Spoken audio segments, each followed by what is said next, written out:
So I got a question about inflammation, cholesterol, and insulin resistance and how chiropractic kind of plays a role in that.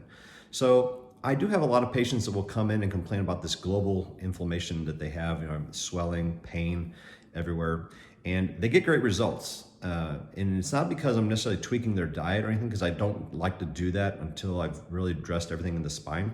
But you have to realize that every single cell, tissue, and organ in your body and process is actually controlled and regulated by the nervous system.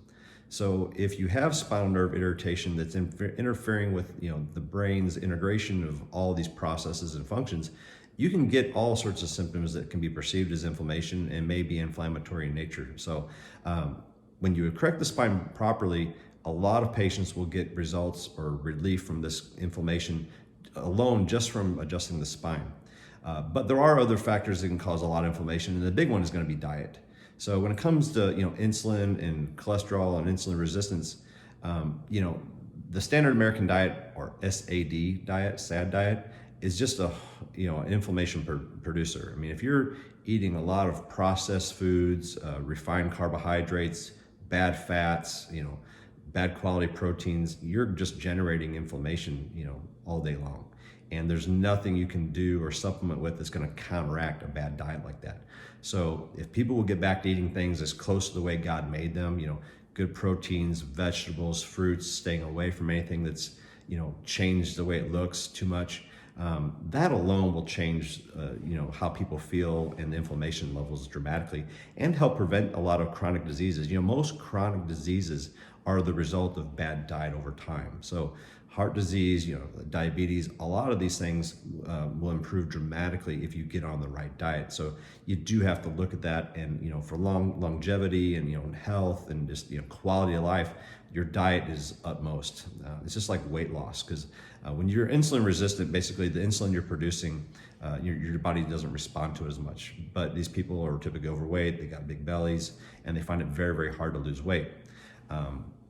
When I address, because I do counsel people on weight loss and nutrition at times, only upon request, but the number one thing people have to do is obviously have to change their diet. But there's a hump, because they've been in this cycle for so long, that I found the best way to counteract this insulin resistance is do a series of fasts. So there's different levels of fast. Sometimes people do the 16 and 8, 24-hour fast, and there's longer ones you can do too. I still routinely fast about once a week. I do a 24-hour fast about once a week, most weeks, and that just does a few things.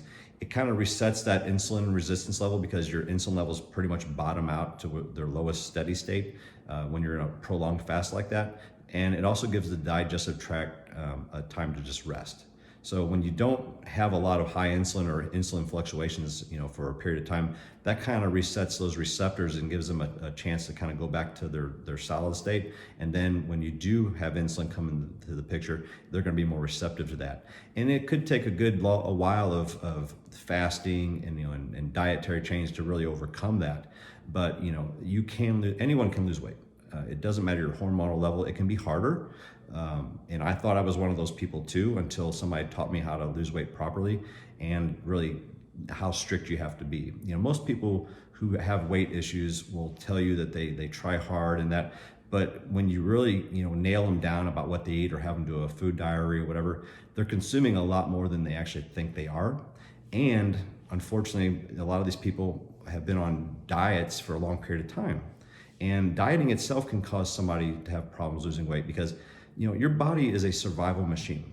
If you aren't been on a diet for a long period of time, I'm talking months, you're basically telling your body that you're living in a starvation state. You're not going to get food ever again.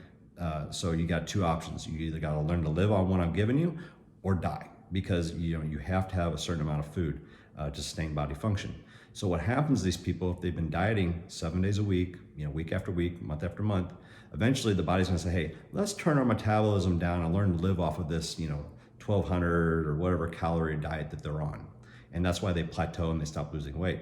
So when I counsel people to lose weight and overcome all this, I tell them never calorie restrict or diet more than 5 to 6 days in a row. You have to have 1 to 2 days in a week where you go back up to a maintenance level of calories to tell your body, hey, we're not living in a perpetual starvation state. You don't have to slow your metabolism down.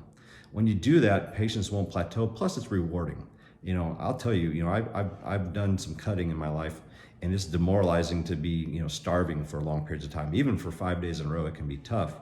But when you have that break coming at the end of the week, when you go, hey, I know I can get some extra food or have some of the things I like, it keeps you motivated to stay the course, because weight loss takes time. It's one of the biggest injustices that you can put on weight so fast, but it's very hard to take off. So, but everybody can do it, but you have to be strict. Meal prepping, nailing down your intake, using apps to track every single calorie that's going in is what's required really for the first 2 weeks to a month of any lifestyle change. Because if not, you can't eyeball it, because everybody who eyeballs it is essentially going to probably eat more or consuming more than they want. And just they'll fail in their goals to lose weight and get over this insulin resistance. So get strict about your diet. Get an app like MyFitnessPal. Track everything that goes in your mouth. Don't snack.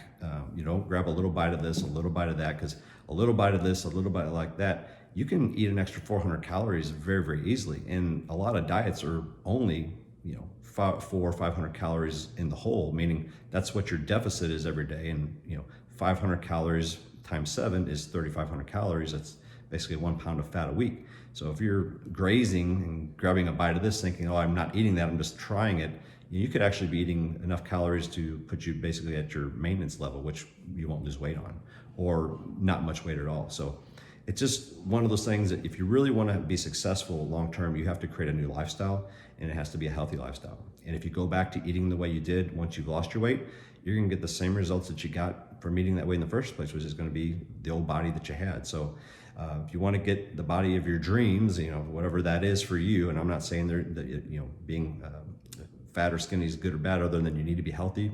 There's things that come with being fat that are unhealthy, but if you want to be healthy, you have to create a healthy lifestyle and follow it. So hope that helps. If you have any more questions, please let me know.